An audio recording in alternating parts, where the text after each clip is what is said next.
Bueno, lo que estábamos viendo era la colisión, ¿no?, de dos partículas. Vamos a analizar ese caso. Una colisión frontal, es decir, en una dimensión, y tenemos una partícula en reposo y una partícula incidente con una velocidad v1, masa m1, la que está en reposo es m2 y velocidad 2 igual a 0. Esto es antes de la colisión. Después de la colisión, ambas se mueven, bueno, se van a tener una velocidad de v1', v2' con la misma masa. Aquí estamos considerando que la masa que se conserva, m1, es la masa de la partícula incidente y m2 es la masa de la partícula en reposo. De hecho, puede ser que la masa no se conserve, lo cual daría otra situación, ¿no? Pero estamos en el caso más sencillo. En realidad, la teoría de colisiones, pues, es una teoría bastante amplia y aquí vamos a dar solamente algunas ideas, ¿no? Quizá alguno de ustedes lo vea posteriormente. No se suele ver en el curso de mecánica analítica, aquellos que lleven ese curso en física. Eh, Quizá depende del profesor, pero no suele ser un tema tampoco que se vea en mecánica analítica. Entonces, en la práctica lo van a ver solamente aquí, en mecánica vectorial, y quizás si llevan algún curso que necesite esta teoría, por ejemplo, este, partículas elementales, cosas de ese tipo, que es una teoría que se necesita. Entonces vamos a, bueno, eso respecto de esto, ¿no? De teoría de colisiones. Entonces se puede ampliar bastante, pero les digo, solamente estamos viendo las ideas básicas. Entonces lo que tenemos es que se conserva el momento lineal, eso en general. Esto es una propiedad general, siempre que recuerden, pues, las fuerzas externas son cero. Son cero, ¿sí? Entonces eso siempre se conserva, el momento lineal. Y por otra parte, si la colisión es elástica, se conserva la energía cinética. Entonces este es un caso especial de la colisión elástica. Colisión inelástica es cuando no se conserva, y ya vimos la vez pasada un ejemplo. Esto es una colisión elástica. Entonces, lo que encontramos, bueno, siempre es un sistema de dos ecuaciones. Aquí tenemos dos ecuaciones y podemos resolver para v1' y v2', ¿sí? Las velocidades con las que salen después de la colisión, ambas partículas. Y el resultado que encontramos es este de aquí, ¿no? En términos del factor gamma, que es este de aquí, que es la razón de masas. Y vimos algunos casos, que están aquí, ¿no? Déjenme verlos rápidamente. Que si, bueno, que siempre es positiva, V2, de igual masa, ¿no? Entonces, estos son los casos que podemos ver, ¿no? Si tienen igual masa, gamma es 1, y por lo tanto V1 sale, bueno, V1, que es la velocidad de la partícula incidente, ¿sí? Después de la colisión, es 0, es decir, queda en reposo, ¿no? Entonces la partícula incidente queda en reposo y la partícula que está en reposo sale disparada con la velocidad con la que llega la partícula incidente. ¿Sí? Este es este caso. Luego vimos el caso de una partícula liviana, ¿sí? Que si la partícula incidente tiene menor masa, mucho menor masa que la partícula blanco, le podemos poner la incidente y la partícula blanco, ¿no? Así le ponen a veces en teoría de colisiones. Cuando es liviana, pues la partícula incidente se refleja, ¿sí? Rebota con la misma velocidad con la que llega, ¿sí? Menos v1. Y la partícula blanco queda prácticamente en reposo, ¿sí? Entonces la partícula blanco queda en reposo en este caso. Y el otro caso es la partícula incidente masiva. Si M1 es mucho mayor a M2, pues el resultado es que la partícula incidente mantiene su velocidad, o sea, no se mantiene con la misma velocidad, no le hace nada la partícula blanco, y la partícula blanco sale disparada con una velocidad que es el doble de la velocidad incidente. ¿Sí? Entonces eso lo vimos hasta con la animación en GeoGebra. Ahorita la pongo otra vez, pero quisiera avanzar. Solamente algo que no dije la vez pasada, y es este resultado. Este resultado es interesante porque eh, este resultado es similar, o hay un resultado análogo a... Perdón, es que alguien está entrando. Ok, se está uniendo. Entonces hay un resultado muy parecido a este, eh, en otro fenómeno diferente, que son las ondas, ¿sí? Entonces, en ondas obtenemos un resultado parecido. Piensen, por ejemplo, en una cuerda. Entonces, si tienen una cuerda, pero que en un punto tiene densidad diferente, ¿sí? O sea, una cuerda tiene cierta densidad de masa. Entonces, en un punto puede ser que cambie la densidad de masa de la cuerda. Algo que se ve en el curso de fenómenos colectivos es que la velocidad con la que se propagan las ondas depende precisamente de la densidad de masa en una cuerda. Entonces, ¿qué sucede físicamente en una onda? Eh, Cuando atraviesa dos medios. Sí, esto es algo muy general. Cuando una onda atraviesa dos medios, o sea, tienen un medio y llega una onda por aquí, este hecho de que este signo que está presente aquí, que aquí significa que la partícula incidente puede rebotar, en onda significa que la onda se refleja.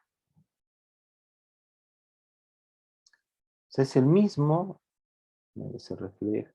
Son las mismas expresiones, las mismas ecuaciones que se obtienen para un fenómeno diferente, que son las ondas. Y de hecho diferente entre comillas. Pero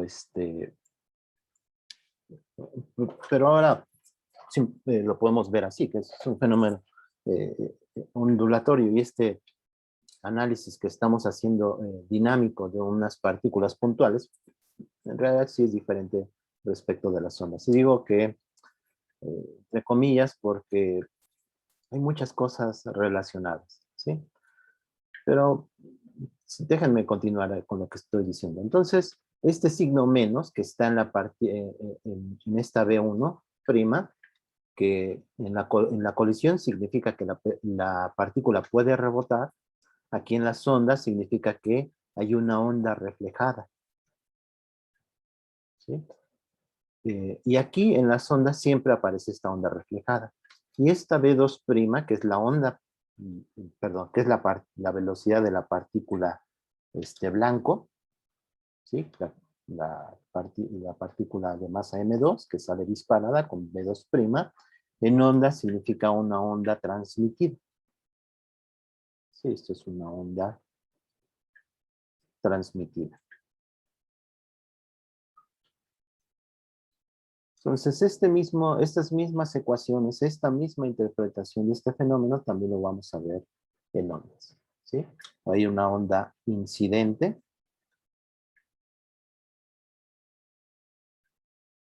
una onda reflejada y una onda transmitida. Y en ondas, en vez de ser las velocidades, lo que encontramos es la relación entre las amplitudes. Entonces, son las mismas ecuaciones. Gamma va a ser la velocidad de fase de las ondas en ambos sistemas, en ambos medios. Este es un medio 1 y un medio 2. Entonces, las masas van a ser las velocidades de fase en cada medio. Y esta V1, que es la velocidad, van a ser las amplitudes. Entonces, solamente quería comentarles eso. Se me hace interesante y creo que es importante porque en física hay muchos fenómenos que se rigen bajo las mismas ecuaciones, los mismos resultados, simplemente se interpretan de diferente manera. Entonces, ese era un pequeño comentario que quería hacerles. Pues vamos a seguir. Aquí tenemos, bueno, en las notas les pongo el balance de energía. Aquí tenemos la energía de la partícula 1, ¿sí? La partícula incidente. Luego la misma energía cinética, bueno, energía cinética de la misma partícula incidente, pero después de la colisión. Y este es de la partícula blanco después de la colisión, ¿sí? Entonces se pueden encontrar estas relaciones. Por ahora solo se las dejo ahí. No voy a hacer más comentarios. Bueno, acá está nada más por último. Esta es la razón entre la energía cinética, ¿no? De ambas partículas después de la colisión. Entonces esto es la energía cinética después de la colisión. Y entonces esto me permite calcular la razón o cómo se reparte la energía cinética entre cada una de las partículas. Gamma, recuerden, es la razón entre las masas. Entonces, esto me da la repartición de energía, ¿sí? Vamos a seguir. Aquí en las notas les pongo el caso general. Es decir, que B2, la partícula blanco, tiene cierta velocidad diferente de cero, ¿sí? Pues ya no está en reposo. O sea, ya este caso general ya no está en reposo. Es la misma colisión, es decir, una colisión elástica. Se conserva la energía cinética. Bueno, tenemos conservación de momento en general. Y también se conserva la energía cinética, que son estas dos ecuaciones.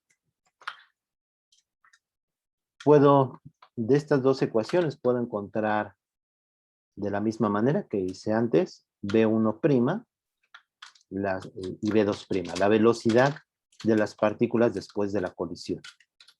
En este caso, puesto que B2, perdón, es diferente de 0, ya aparece este término, ¿sí? Pues en el otro caso, que vimos antes, B2 es igual a 0. Entonces aparecen ahora estos dos términos, pero lo demás es lo mismo. ¿Cómo se puede resolver este sistema de ecuaciones? Aquí les planteo dos métodos. Bueno, para resolver más bien, la pregunta es, ¿cómo puedo encontrar B1' y B2'? Y hay dos métodos. Uno es resolver el sistema de ecuaciones, parecido a como se hace en el caso anterior, con B2 igual a 0, y es este método que se los pongo aquí nada más.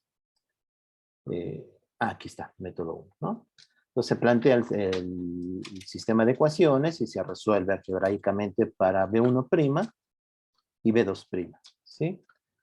No es tan complicado tampoco, solo aparece este término, entonces hay que hacer un poco de álgebra, pero se puede hacer.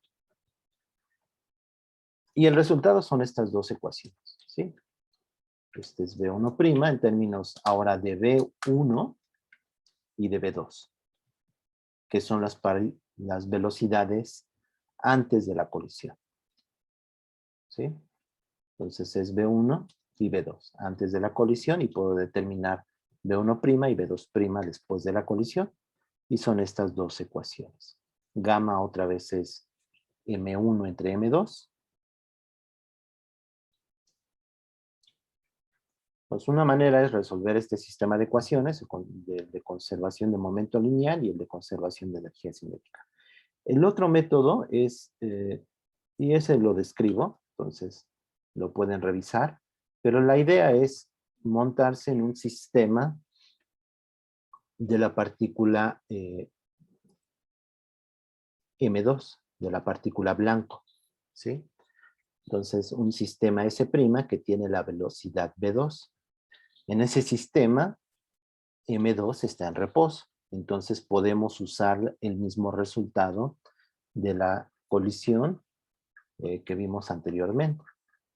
Este de acá. ¿Sí? Aquí M2 está en reposo. Estos son los resultados.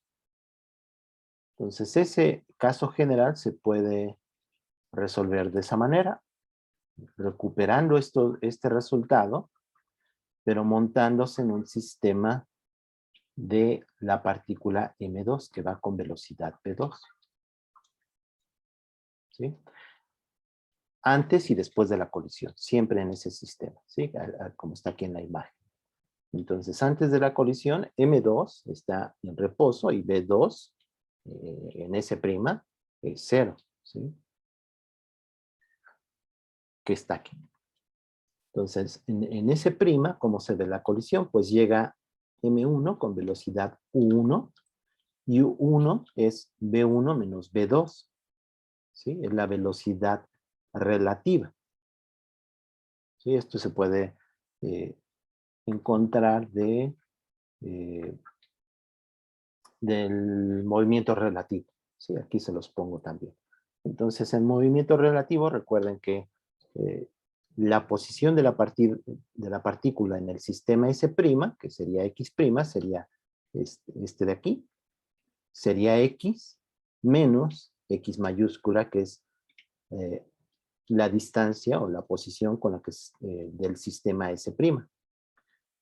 De ahí, derivando, se obtiene la velocidad, que es la que nos interesa esta ecuación. Con la velocidad en el sistema S' es la velocidad en el sistema S menos la velocidad con la que se está moviendo S'. ¿Sí? Esta es la velocidad relativa. Siempre es una resta. ¿Sí? Si ustedes están en un sistema S' que se mueve respecto de un sistema fijo S, la velocidad que van a medir de la partícula va a ser la velocidad en el sistema S menos la velocidad, aquí está en mayúsculas, con la que se están moviendo ustedes, ese sistema S'. ¿Sí? Por lo tanto, para el problema de la colisión, esta U1, que es la velocidad con la que se mueve la partícula incidente, es V1 menos V2, porque V2 es la velocidad de la partícula M2. ¿Sí? Eso antes de la colisión. Después de la colisión, pues lo mismo. Sería U1', sería V1' menos V2. ¿Sí? O sea, V2 es la velocidad de S'. Y U2', que es la velocidad con la que se mueve M2, sería la velocidad V2' menos V2. ¿Sí? Esto es en el sistema S'. Entonces solamente hay que sustituir estas relaciones en los resultados que son estos de aquí, donde suponemos que M2 está en reposo, y se llega a estas ecuaciones. Entonces ya no me da más tiempo de hacer a detalle de esto, pero se llega a este resultado, que son estas de aquí, estas ecuaciones.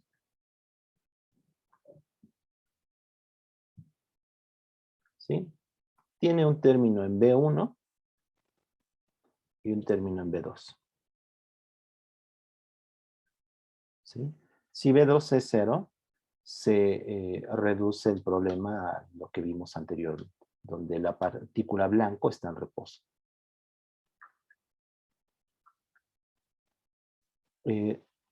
Algo importante Y los resultados de partícula liviana y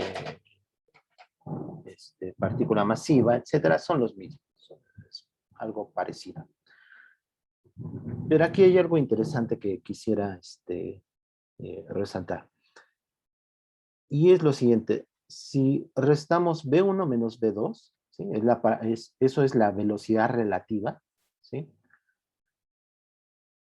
De lo que vimos aquí, de la partícula incidente en el sistema de la partícula blanco. Ese es B1 menos B2, es la velocidad relativa.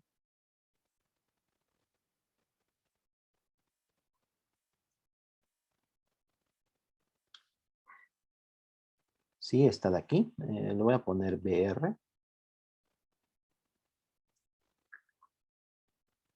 Si nosotros nos montáramos en el sistema de M2, la velocidad que veríamos de la partícula incidente sería esto, B1 menos B2. Ahora, si restamos estas dos ecuaciones, B1' menos B2', ¿sí? Nos da que es B1 menos B2. ¿Sí? Esto lo pueden hacer. De hecho, en el caso más sencillo es el anterior, donde M2 está en reposo. Fíjense de aquí, que es un caso particular, B1' menos B2' es B1, ¿sí? Tenemos B1 que factoriza todo, ¿no?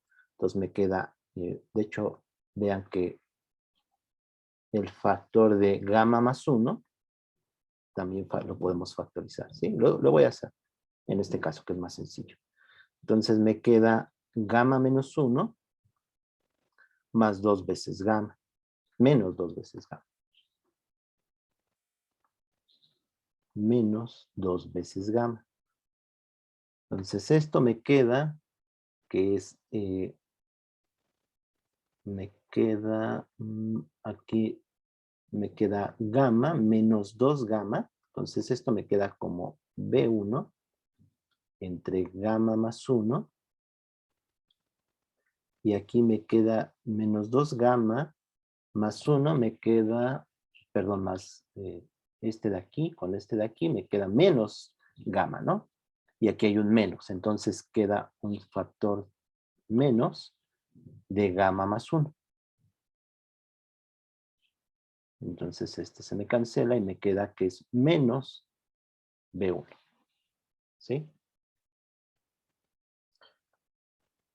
Que en este caso es la velocidad con la que, en este caso M2 está en reposo, llega la partícula M1 con velocidad B1 y después de la colisión, perdón, después de la colisión, M2 se está moviendo con velocidad B2', ¿sí? Y M1 se está moviendo con velocidad B1'. Si nos montamos en el sistema de M2, la velocidad relativa de M1 es B1' menos B2'. ¿Sí? Que es lo que hice. Perdón. Aquí está. Esto de aquí.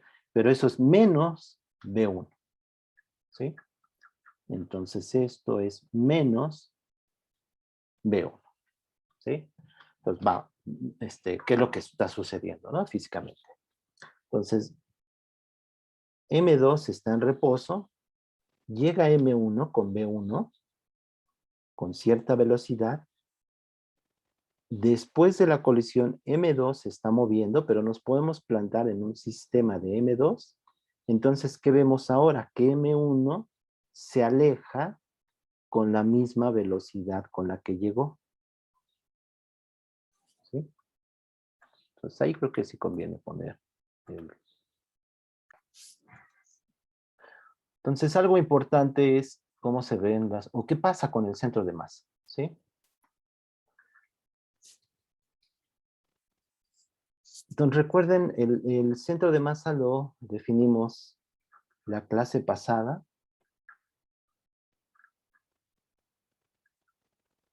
Si se acuerdan, surgió de la motivación de ver esta ecuación, ¿sí? Que era la derivada del momento total igual a la fuerza externa. Y una pregunta era si en este momento total, si lo podemos escribir como la masa total por la velocidad, una cierta velocidad. Y de ahí encontramos la velocidad del centro de masa, ¿sí? Esa fue nuestra motivación. Entonces aquí vamos a hacer el análisis del centro de masa en esta colisión, ¿sí? Pues el centro de masa está definido así. Es la posición del centro de masa, que es 1 entre la masa, M mayúscula es M1 más M2, y es M1 por la posición X1 de la partícula, aquí está, en la imagen, de la partícula incidente, y más M2 por la posición de la partícula blanco, ¿sí? Esta es la definición del centro de masa. Es un punto, en este caso, de hecho en general, cuando tenemos dos partículas, el centro de masa siempre está en la línea que los une. ¿Sí? Esto lo vamos a definir, de hecho lo definimos aquí, en general, que es un vector. Entonces esto va a ser un vector. Pero aquí, como tenemos dos partículas, este punto está entre las dos partículas, ¿sí? Es un punto ahí en medio, que va a depender de las masas de cada partícula, de M1 y M2. ¿Cuál es la velocidad de este punto? Este no es un punto físico, no es un punto material, simplemente es un punto que está entre las dos partículas y así lo definimos, ¿sí? Les había comentado que es como un promedio, ¿sí? Un promedio ponderado, le dice, ¿no? Porque está medido respecto de las masas de cada partícula. Bueno, la velocidad del centro de masa, pues es la derivada de esta expresión, lo podemos encontrar a partir de esta ecuación. La velocidad del centro de masa de ese punto es 1 entre m, m1 y m2 es constante, por b1, ¿sí? Que sería la derivada de x1, más m2 por la velocidad de la partícula m2.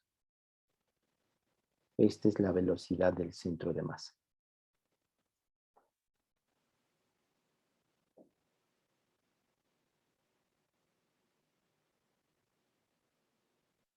Aquí les puse cómo se calcula el centro de masa para un sistema de dos partículas, conociendo, por ejemplo, la distancia de separación entre ambas, ¿sí? Entonces, si la distancia de separación entre ambas es A, llamo A, este punto, que es el centro de masa, está localizado en un punto intermedio de esta coordenada, ¿sí? Sería X1, que sería esto. O sea, esto es la definición, pero lo puedo poner en términos de la distancia o la separación entre ambos, que es A.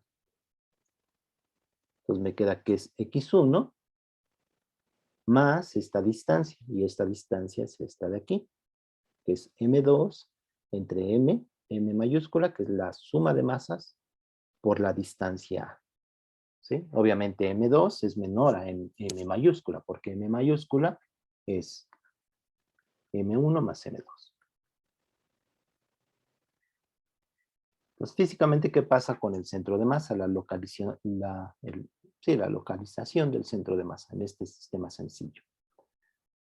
Va a estar más cercano de la partícula que tenga mayor masa. Eso lo podemos ver de aquí.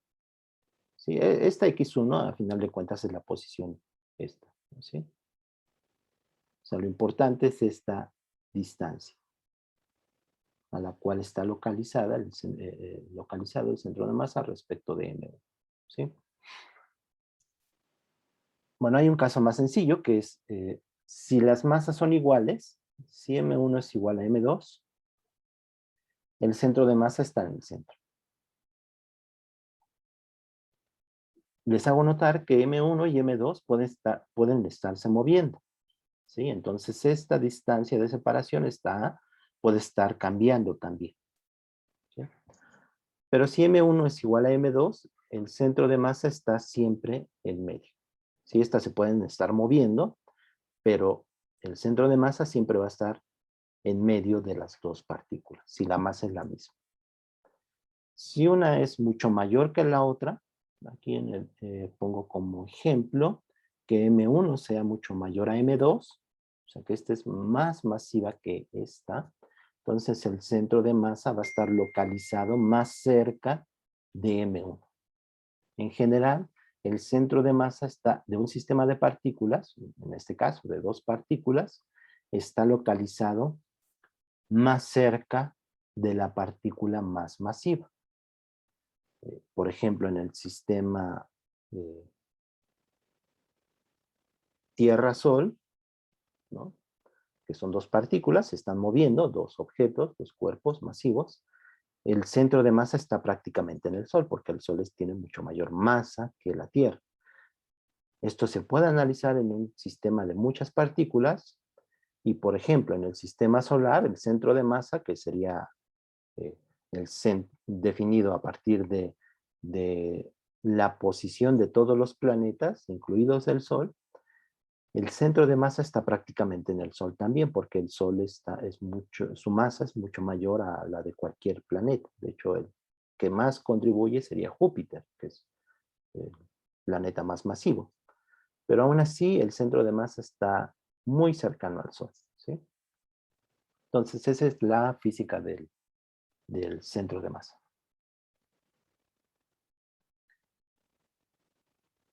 ¿Algo iba a decir aquí antes? No. Ok. Entonces, sí. Esto es en general, ¿sí? Esta es la definición del centro de masa. Eh, y esta es la velocidad del centro de masa en general.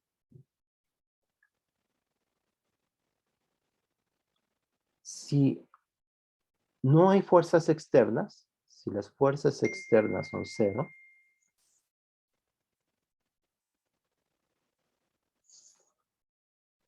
es decir, se conserva el momento lineal,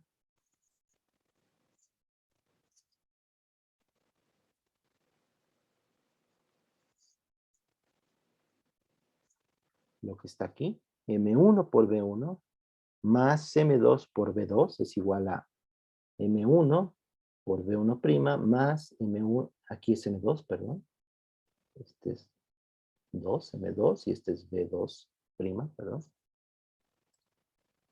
Pensemos en la colisión, esto sería antes, el momento lineal antes de la colisión, y esto es después. ¿Sí? Entonces, el momento total antes y es lo mismo que el momento total después de la colisión. La velocidad del centro de masa, como acabamos de ver, es esta por definición, ¿sí? 1 entre la masa total por esta cantidad. ¿Qué es esto de aquí? Antes de la colisión. Después de la colisión sería esto. Pero esta cantidad de aquí es el momento total antes de la colisión. Y esta cantidad de aquí es el momento total después de la colisión. Esto de aquí, esto que está aquí con color verde. Es lo mismo, y m es la masa total. Por lo tanto, la velocidad del centro de masa es la misma antes y después de la colisión. ¿Sí?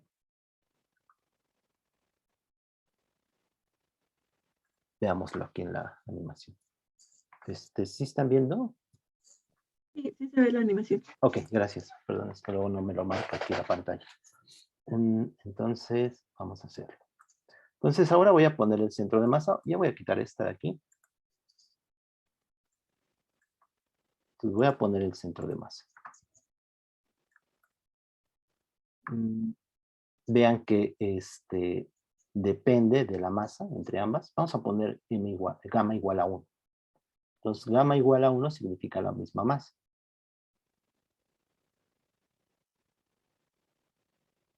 Entonces, ahí está. Está en medio, ¿no?, de ambas partículas. Les digo, la distancia desde el centro de masa a cada partícula no es constante. Va cambiando. Pero ahorita, como gamma es 1, es decir, la misma masa, el centro de masa, la distancia del centro de masa a cada una de las partículas es igual. Está en medio de ambas, ¿sí?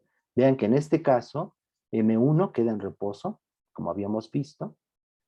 La distancia entre ambas, desde la posición del centro de masa, siempre está en medio de ambas. Déjenme hacerlo más lento. ¿Sí? Siempre está en medio. Y quizá, bueno, se nota que su velocidad es la misma. ¿Sí? Este centro de masa se mueve con la misma velocidad, tanto antes como después. Cada partícula se mueve con diferentes velocidades, antes y después de la colisión.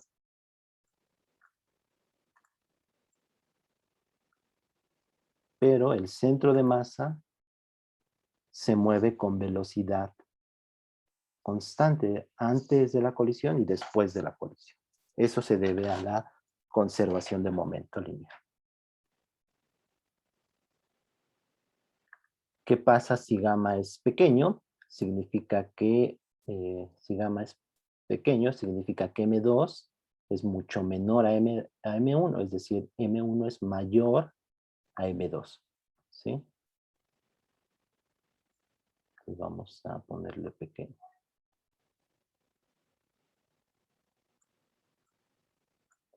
Entonces vamos a ver aquí, si gamma es mucho menor a 1, aquí por ejemplo, 0.1 le podemos dar. Entonces, ¿qué significa? Voy a ponerlo aquí.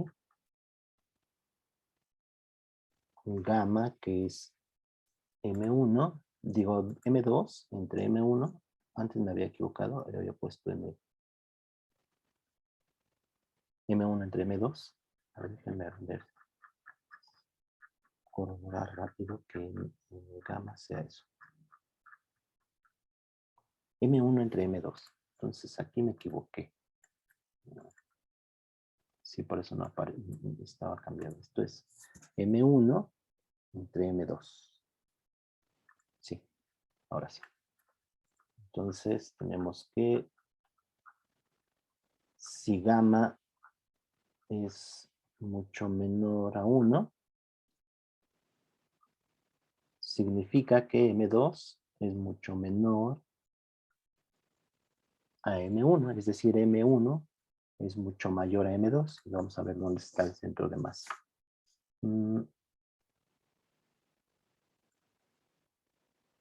M1, no, aquí lo tengo cambiado. Déjenme ver. Bueno, déjenme hacer un acercamiento. Si aquí gamma mucho menor a 1, bueno, le puse 0.1, está más localizado en M2. Y al contrario, si gamma es muy grande, por ejemplo, aquí gamma 5 está cercano a M1.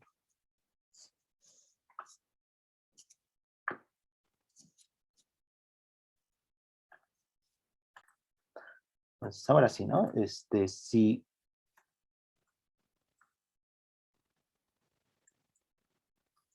gamma es mucho menor a 1, entonces M2 es mucho mayor a M1.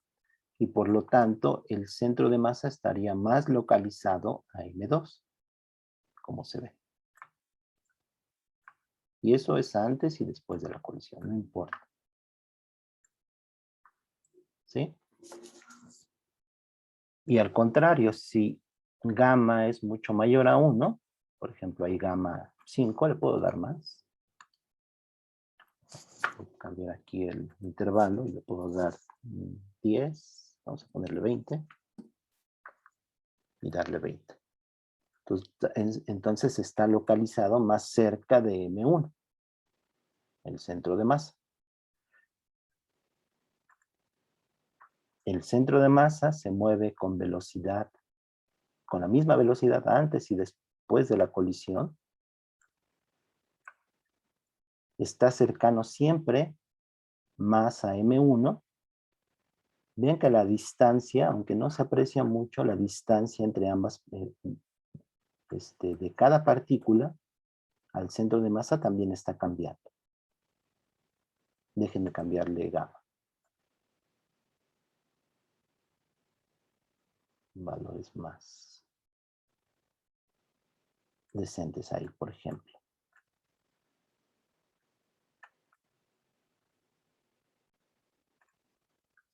Entonces vean, la distancia de cada partícula al centro de masa está cambiando. El centro de masa se está moviendo con la misma velocidad antes y después de la colisión.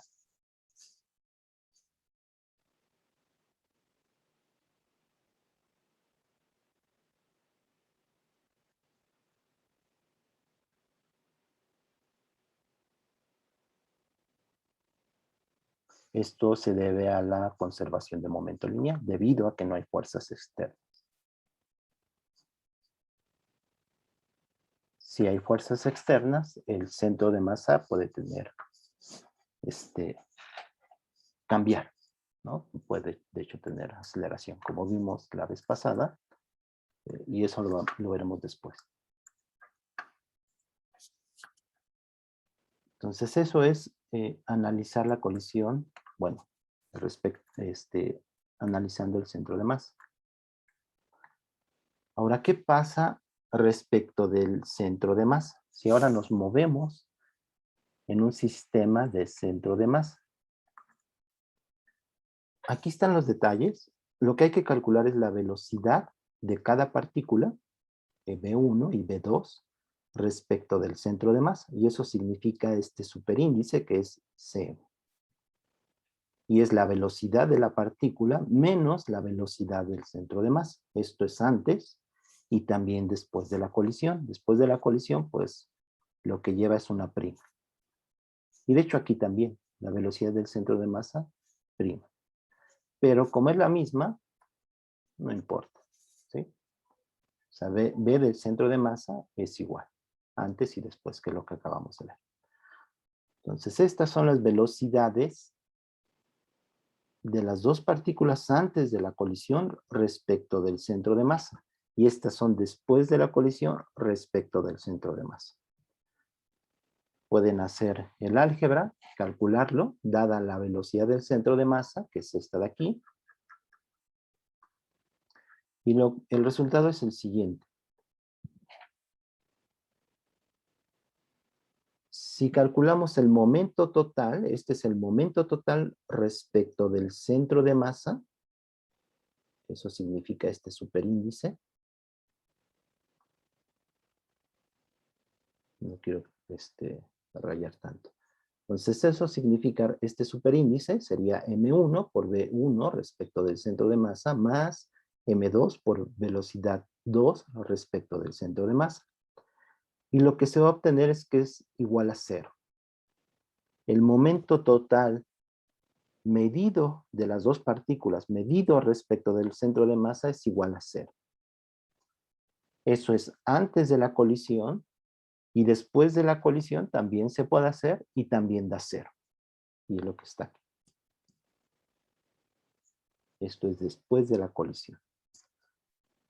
Son 0. ¿Qué significa físicamente? Como el momento lineal es 0 respecto del centro de masa, significa que ambas partículas llegan al centro de masa, colisionan y salen con el mismo momento. Es decir, déjenme ver aquí en la figura. Respecto del centro de masa, ambas partículas llegan con el mismo momento, pero en direcciones opuestas. ¿Sí? El momento respecto del centro de masa es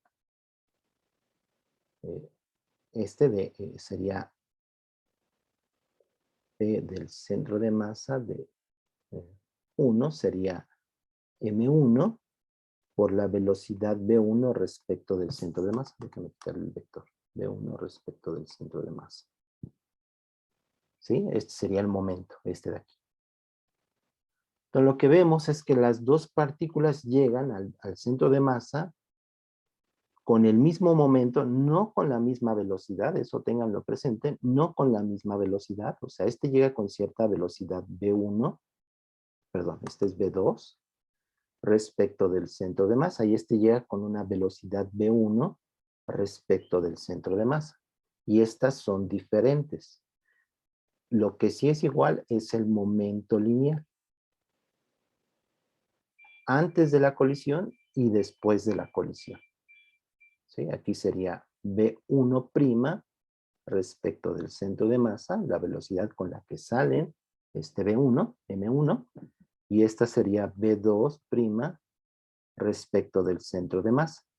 No son iguales, pero el momento lineal sí es el mismo. Y aquí me faltó una prima. Aquí se complica a veces es fácil equivocarse por la notación, ¿sí? Entonces hay que ponerlo bien. Entonces esta prima significa después de la colisión.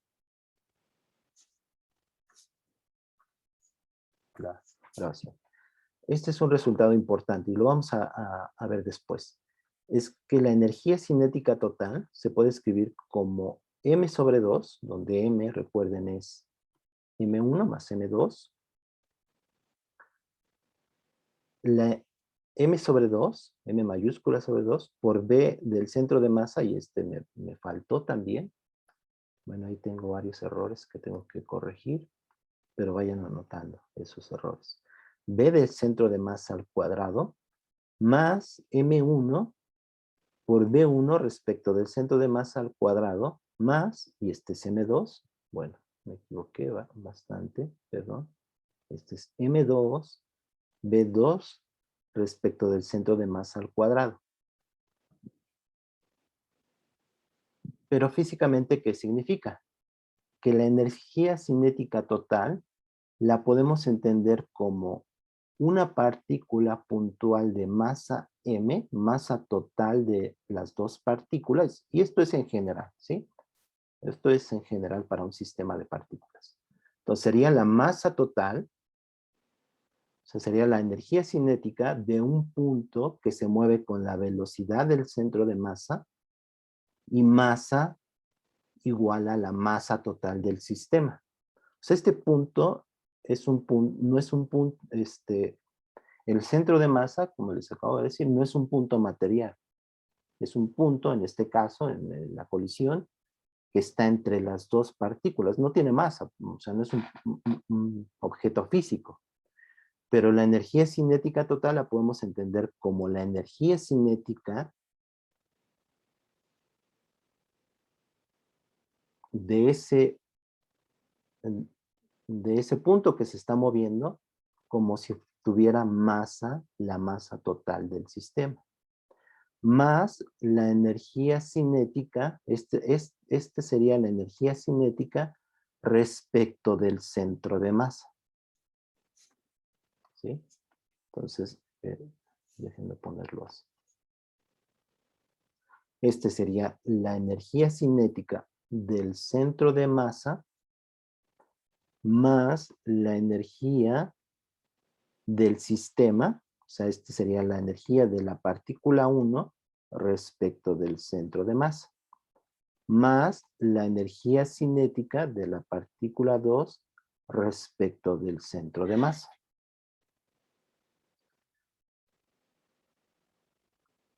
Si, por ejemplo, fuera un objeto que está rotando, eso lo vamos a ver después, la energía cinética total de un objeto que está rotando es la energía cinética de traslación. Esta es una energía cinética de traslación del centro de masa de ese objeto, más la energía cinética respecto del centro de masa. Y si está rotando, sería una energía cinética de rotación respecto del centro de masa. Entonces, esta expresión es importante, por eso. Y lo veremos después. Bueno, ¿qué podemos decir de una colisión en dos dimensiones? De dos partículas, que una colisión que no es necesariamente frontal, es decir, que no es en una dimensión, es decir, que las dos partículas pueden salir proyectadas en direcciones diferentes al eje de incidencia. Este se llama eje de incidencia, este de aquí, con el que incide la partícula P1. Consideramos otra vez que M2 está en reposo. Este es el eje de incidencia. Y las partículas pueden salir con un ángulo alfa y un ángulo beta en general, ¿sí? Aquí lo denoto alfa y beta. Teta sería el ángulo total con el que sale, bueno, el ángulo que sale en las direcciones respecto de las direcciones de ambas partículas. Ese sería el ángulo teta. Va a depender otra vez si es una colisión elástica, si es inelástica. Si no hay fuerzas externas, se conserva el momento lineal. Entonces tenemos conservación de momento.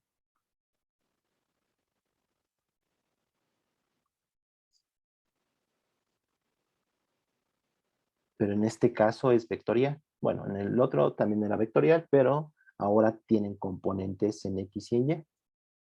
P1, P2, P1' y P2'. Si se conserva la energía cinética, pues se conserva y es una colisión elástica. Y aquí la energía cinética, que está dada en términos de B cuadrada, también se puede poner en términos del momento lineal, y es P cuadrada sobre 2C. Entonces, las ecuaciones que rigen la colisión son estas dos. Conservación del momento lineal y conservación de la energía cinética si la colisión es elástica. Solo que ahora son vectoriales, es decir, P1, bueno, todos estos P1, P1' y P2' tienen componentes en X y en Y.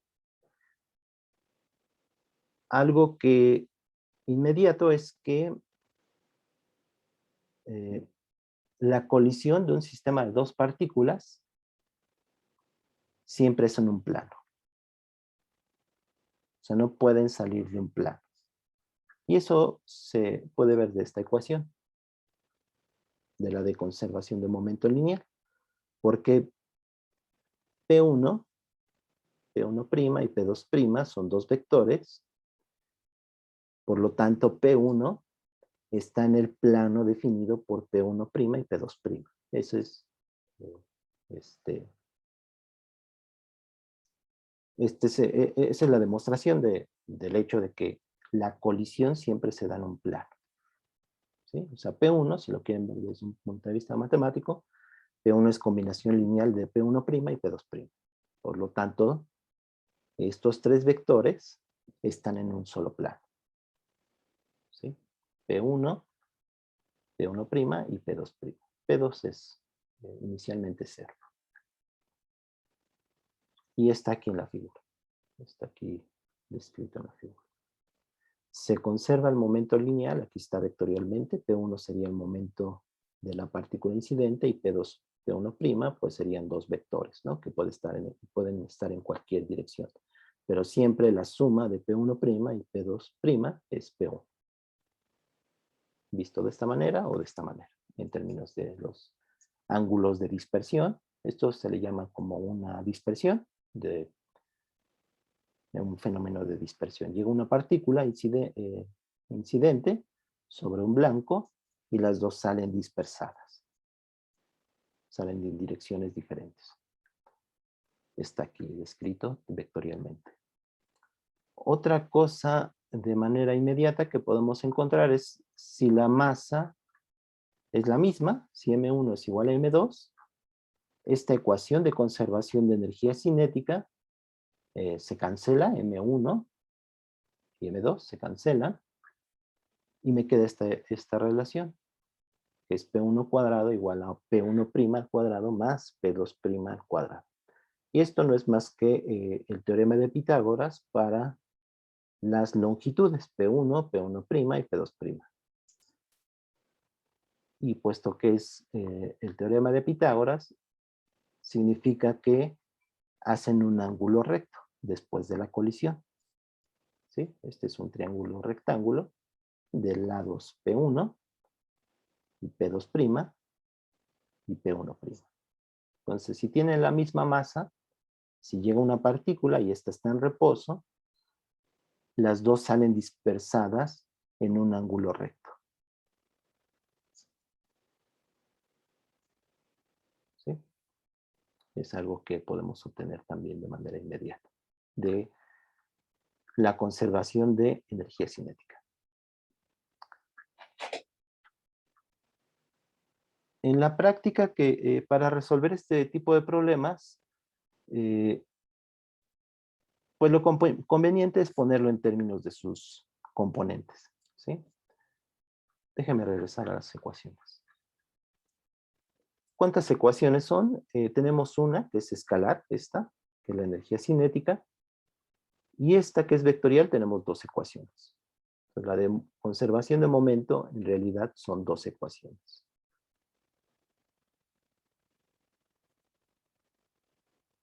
Las dos ecuaciones más una, ¿sí? Nos dan tres ecuaciones, ¿no? La de energía cinética. Desde un punto de vista algebraico. Pues de tres ecuaciones podemos determinar tres cantidades solamente. Entonces los problemas de este tipo de colisiones, que salen dos partículas dispersadas en direcciones diferentes, no en la misma, en una dimensión, plantean siempre encontrar tres cantidades. Y ya sea el momento lineal después de la colisión y quizá un ángulo o diferentes parámetros. Pero desde un punto de vista algebraico son tres ecuaciones con tres incógnitas. Eso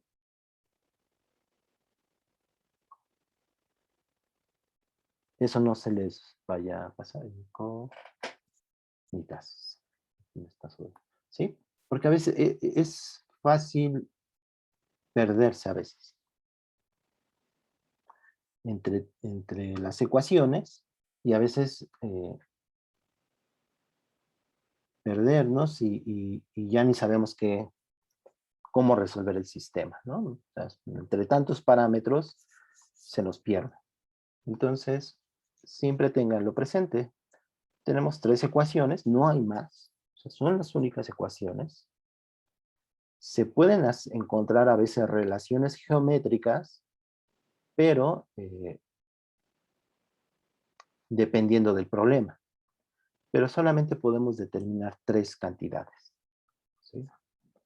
Entonces, en la práctica, conviene ponerlo en términos de sus coordenadas X y Y. ¿Sí? Si la partícula incidente es en la dirección X, pues solamente tiene momento P1 en la dirección Y. Y después de la colisión, pues si alfa y beta son los ángulos de dispersión de cada partícula, pues tenemos estas expresiones. Este es P1', es el momento. P1', coseno de alfa, en la dirección Y, más P1', que sería este de aquí, perdón, en la seno de alfa, en la dirección J. ¿Sí? Es simplemente escribir el vector P1' después de la colisión en sus coordenadas cartesianas, sabiendo que alfa es el ángulo de dispersión. Y lo mismo para la partícula M2 con un ángulo de dispersión beta. La ecuación de conservación de momento lineal es de aquí, que se puede poner en términos de la masa y la velocidad, como está aquí. Y aparte tenemos la conservación de energía cinética. Entonces son 3 ecuaciones. 1, 2 y 3. Y de ahí nos pueden pedir diferentes cantidades.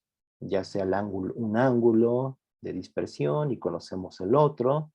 Y nos piden entonces las velocidades V1' y V2'. Si conocemos V1 y M1 y las masas. Entonces es un sistema de 3 ecuaciones. Aquí en las notas les pongo algunas maneras en las cuales les pueden ayudar.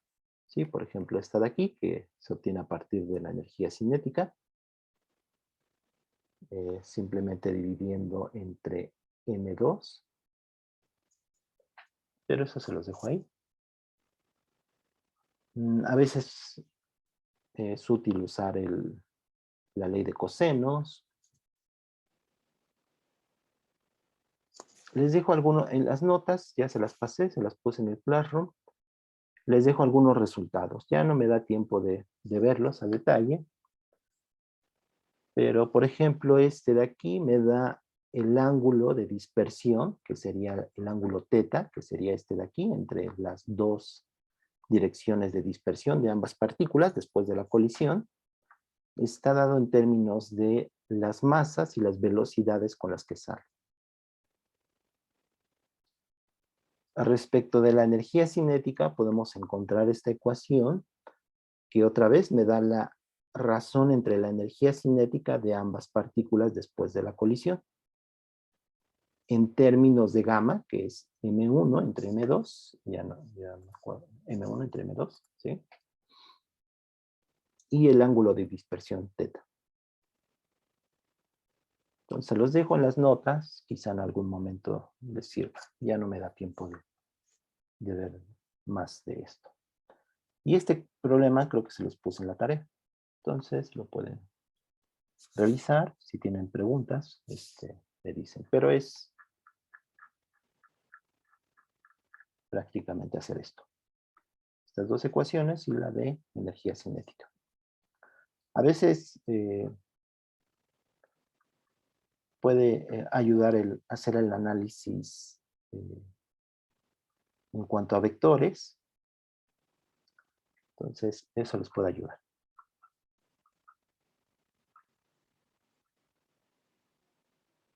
Bueno, aquí en las notas les pongo también el caso general, o sea, para el análisis respecto del centro de masa. Entonces aquí está la definición en general del centro de masa para ese sistema de dos partículas, la velocidad del centro de masa y se obtiene lo mismo que la velocidad del centro de masa antes y después de la colisión es igual. El momento total está escrito de esta manera y se obtienen los mismos resultados de antes. El momento total respecto del centro de masa antes y después de la colisión es cero. Ahora, y esto de aquí también es lo mismo que vimos antes, pero ahora como está en un plano, en dos dimensiones, la colisión respecto del centro de masa se ve algo así. Las dos partículas llegan en cierto eje, con el mismo momento, aquí sí está bien escrito, después son dispersadas, pero no en la misma dirección respecto del centro de masa, sino que salen en dirección, con un cierto ángulo psi, que pongo aquí. Pero sucede también lo mismo, que salen en direcciones opuestas y con el mismo momento respecto del centro de masa. Así se vería la colisión respecto del centro de masa. Este ángulo psi también se puede encontrar si conocemos teta, el ángulo de dispersión en el sistema laboratorio. Esto está en el sistema laboratorio.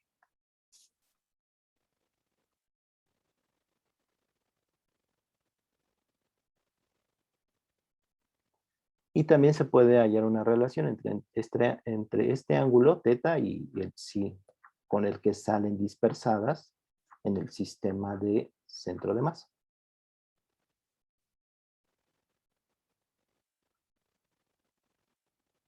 No lo pongo, pero porque no es complicado, pero hay que hacer un cierto análisis ahí geométrico.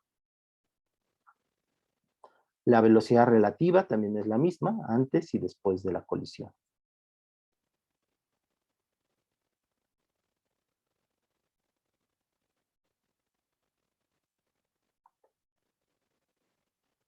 Y algunos resultados generales, por ejemplo que es, y que es lo que antes les dije, que la energía cinética total se puede escribir como la energía cinética del centro de masa más la energía cinética respecto del centro de masa. O sea, se puede demostrar en general.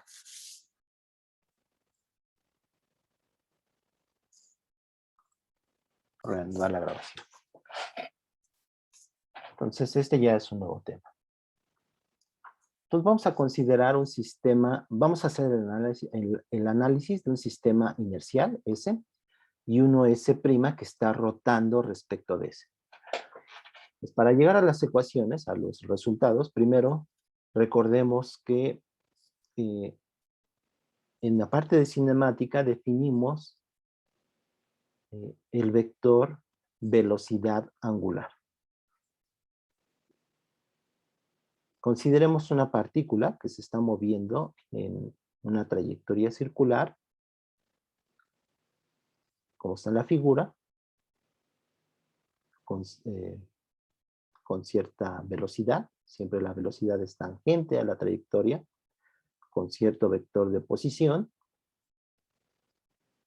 Y este movimiento describe un vector velocidad angular, que es omega. ¿Y cómo lo definimos? Es perpendicular a la trayectoria circular de la partícula. Piensen en ese caso, que es una trayectoria circular de radio r seno de θ, si este es el ángulo θ. O sea, este vector de posición lo que hace es un cono, siguiendo la partícula, que está haciendo una trayectoria circular en cierto plano. El vector velocidad angular es perpendicular a ese plano y sigue una regla de la mano derecha. Ya lo habíamos visto antes. El vector velocidad, en términos del vector velocidad angular, se escribe como omega cruz vector de posición. ¿Sí? Y sería este vector. Lo pueden comprobar fácilmente, ¿no? Si este es omega y este es el vector de posición, déjenme ponerlo aquí. ¿Cómo lo hacemos? Si este es omega y este sería el vector de posición,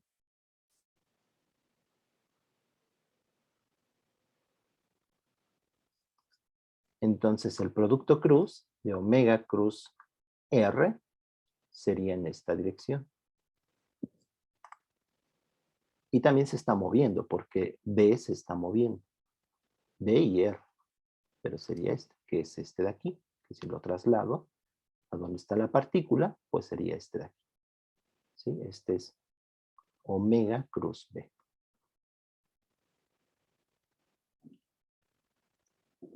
Esto lo puedo escribir de esta manera, puesto que la velocidad es la derivada del vector de posición, se puede escribir como la derivada del vector R en el tiempo es omega cruz el vector R. ¿Sí? La aceleración también se puede escribir, bueno, se puede encontrar derivando. Sería la derivada del vector velocidad respecto del tiempo. Y da estas expresiones. ¿Sí? Se puede escribir como omega cruz B. Siguiendo esta ecuación. Lo pueden hacer también derivando. Pero vean que se puede escribir así. El vector aceleración es la derivada del vector velocidad. Y si ven esta ecuación, pues la derivada del vector velocidad respecto del tiempo sería omega cruz este vector que aparece aquí. Entonces aquí aparece el vector velocidad, que es esto de aquí. Y este por definición es el vector aceleración. Si el vector velocidad es esta cantidad, omega cruz r, pues se puede escribir así. Esto también lo pueden demostrar a partir de esta expresión derivada. ¿Sí? Entonces hacen el producto de la derivada de este producto vectorial y se pueden convencer que también da este resultado. Pero ahorita me interesa ponerlo en términos de, encontrado a partir de esta expresión. ¿Sí? Si tenemos un vector, su derivada temporal en términos del vector velocidad angular es el producto vectorial cruz ese vector que estoy derivando. Es esta la expresión. Y aquí está esto que acabo de decir, esto de aquí. Esto así.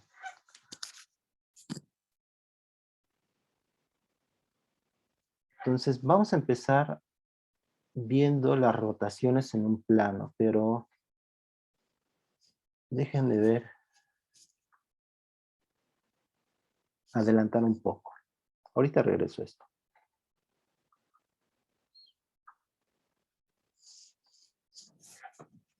Entonces, recuerden esta expresión, ¿no? Esta de aquí. La voy a escribir. Entonces tengo que la derivada del vector r en el tiempo me da omega cruz r.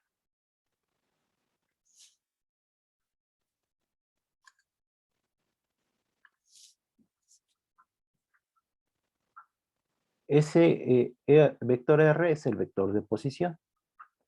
Pero eso se satisface en general para cualquier vector. Entonces ahora voy a comparar los dos sistemas que están en rotación. Entonces déjenme especificar. Ese que está aquí en gris, en los ejes en gris, ese es un sistema inercial. Ese es un sistema inercial. Pensemos lo que está fijo, para simplificar. Y ese prima, en azul, estos ejes en azul, es un sistema que está rotando respecto de S con cierta velocidad angular omega. ¿Sí? Omega es un vector. ¿Sí? Entonces, este S', pueden pensar de la siguiente manera. Por ejemplo, este eje Z, que sería en el sistema S'. Este eje Z', lo voy a poner, está describiendo una trayectoria circular respecto de omega, así como lo hicimos antes, bueno, como describí antes. ¿Sí?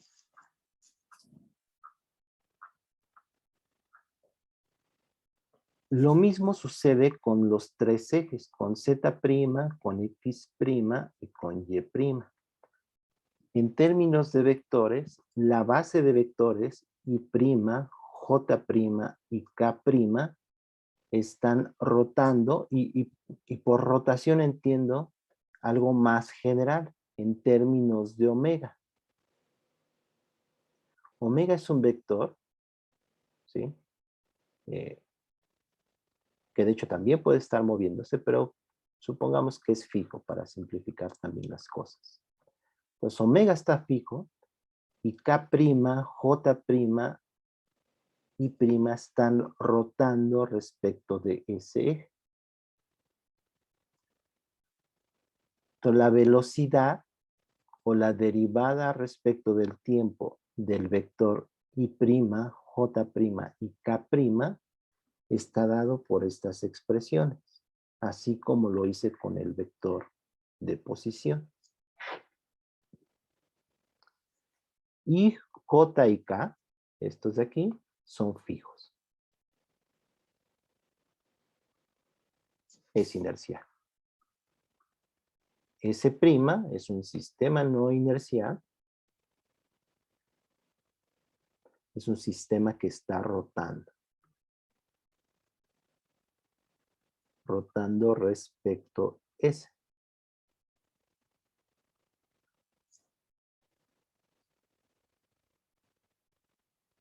Entonces, la base de vectores I', J' y K', que sería la base de vectores unitarios en el sistema S', se están moviendo en el tiempo, ¿sí? O sea, este sistema S' está rotando respecto del vector angular omega, velocidad angular omega. Si yo sigo la receta que encontré antes de la derivada de un vector en términos de la velocidad angular, se escribe de esta manera, entonces la derivada temporal del vector base I' sería omega cruz I'. Y lo mismo con J y con K.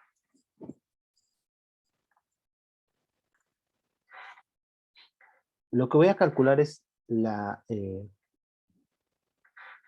el vector velocidad. Y quiero comparar el vector velocidad, o sea, de un punto, ¿sí? Aquí está el vector de posición R, ¿sí? Este que está aquí. De una partícula que se está moviendo, de un objeto que se está moviendo. Pero lo que quiero comparar es la cinemática en el sistema S y en el sistema S'. En S ya la conozco. O sea, ya sé su posición, velocidad y aceleración. Son derivadas. Pero quiero encontrar una relación entre la velocidad, bueno, la posición, velocidad y aceleración en el sistema S' con el sistema S. Entonces, R es una función del tiempo. ¿Sí? Este es un punto que se está moviendo. Tiene cierta trayectoria. Es claro que la trayectoria no es la misma para ambos, porque uno está rotando respecto del otro. Sin embargo, el vector por sí mismo es independiente de cada sistema. Es este de aquí. Es este vector. Entonces, esta igualdad establece eso. R es igual a R'. Con prima va a significar en el sistema S'. Es el mismo vector.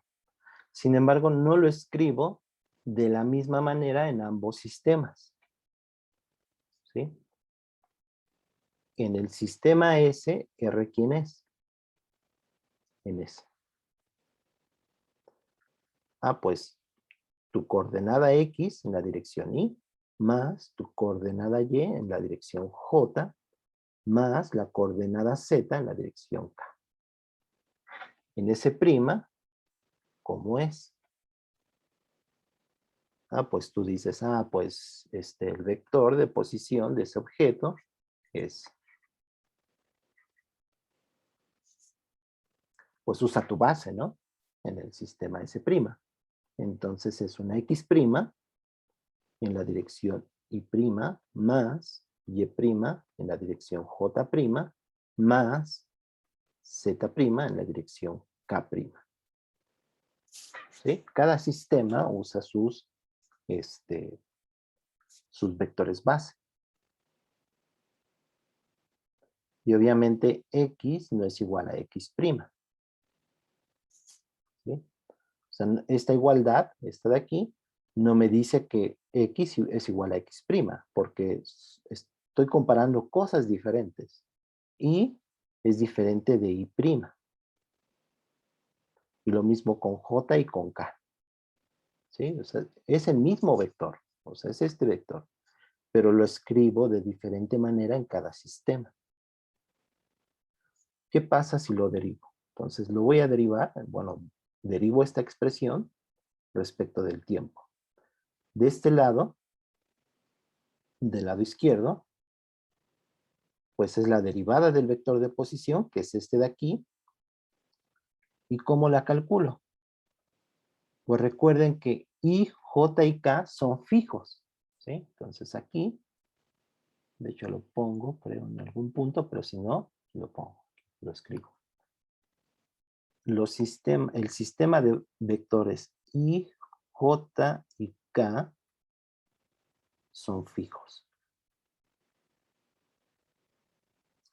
Y los vectores I', J' y K' no son fijos. Sí, de hecho ya les puse aquí cuáles son las derivadas en el tiempo, estas de aquí. Y es muy importante que noten que ese es inercial, ¿sí? O sea, no vayan a confundir que yo puedo escoger cualquier sistema y medir en el otro sistema relativo. Es decir, yo no me puedo plantar en S' y decir que en S', I, J y K' sí son fijos, pero no es un sistema inercial. Eso les tiene que quedar claro. Uno de ellos es inercial y el otro no. En este caso yo estoy diciendo que ese es inercial y S' no es inercial, ¿sí? O sea, porque uno se puede confundir y decir, bueno, tú puedes escoger cualquier sistema. En cada sistema, claro que su base es fija, pero solo uno de ellos tiene un carácter absoluto, y es que ese es inercial. Entonces, I', J' y K' no son fijos. Bueno, entonces, estos de aquí sí son fijos, I, J y K, ¿sí? Entonces, este lado, esta derivada, pues es la derivada que ya conocíamos, ¿sí? El vector de posición es este, y J y K son fijos, y por lo tanto solamente hay que derivar componente a componente. Es decir, la derivada de esto de aquí está escrito, esto de aquí, bueno, esto, R es este. Entonces la derivada es derivar componente a componente nada más, porque I, J y K son fijos. Entonces es X punto, Y punto y Z punto. Sí, entonces sigan. Esto de aquí es por definición la velocidad de la partícula. ¿Sí?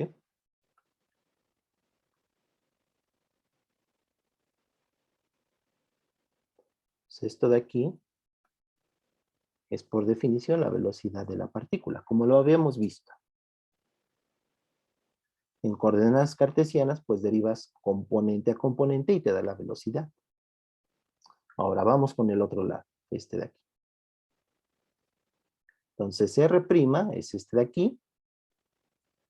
Entonces lo derivo en el tiempo, pero aquí I', J' y K' no son fijos, entonces también tengo que calcular sus derivadas. Entonces, ¿cómo calculo esta derivada de todo este término que está entre paréntesis?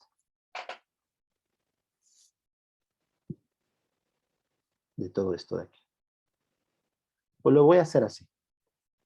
Voy a derivar primero las componentes X', Y', Z' y mantener I, J y K', que es este de aquí, este término. ¿De acuerdo? X' punto, Y' punto, Z' punto. Me falta las derivadas de los vectores base, I', J' y K'. Entonces, más, ahora es x' por la derivada del vector base de y' respecto de t. Más y' por la derivada ahora de j'. Y lo mismo con z. Z', la derivada del vector k'. Esto de aquí es lo que entiendo por la velocidad en el sistema S'. ¿Sí? Si nosotros estuviéramos en S', para nosotros, ¿quién sería la velocidad? Pues dices, para mí la velocidad es, pues, para mí I', J' y K' son fijos. Por lo tanto, para mí, en el sistema S', la velocidad de esa partícula sería x punto y en la dirección Y', para mí son fijos, Y punto prima en la dirección J', más Z' punto en la dirección K'. Esta es la velocidad en el sistema S'. Pero vean que hay un término adicional.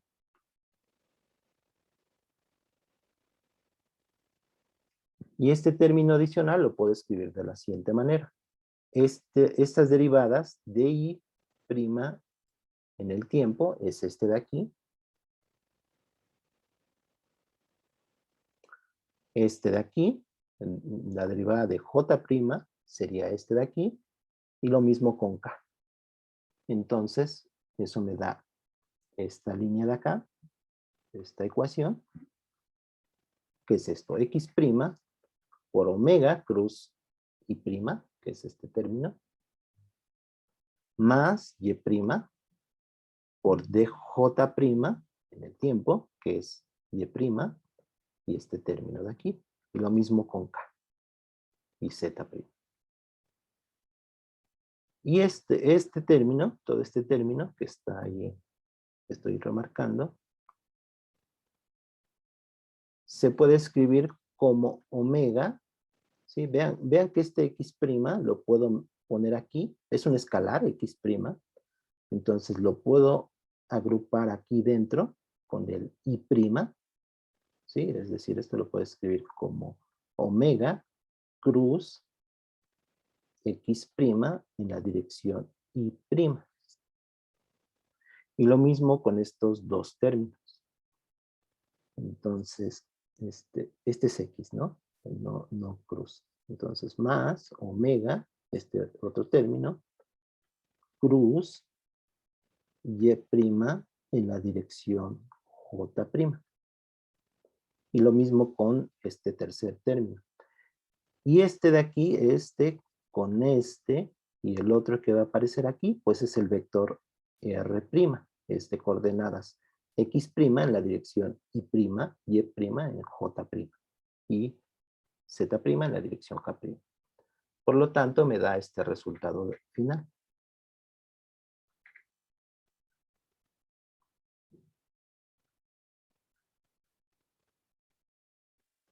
Lo puedo escribir como omega cruz R', todo este término de aquí.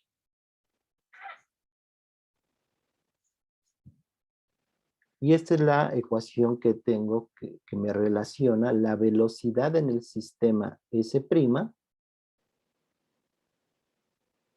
esta de aquí, con la velocidad en el sistema S y un término adicional.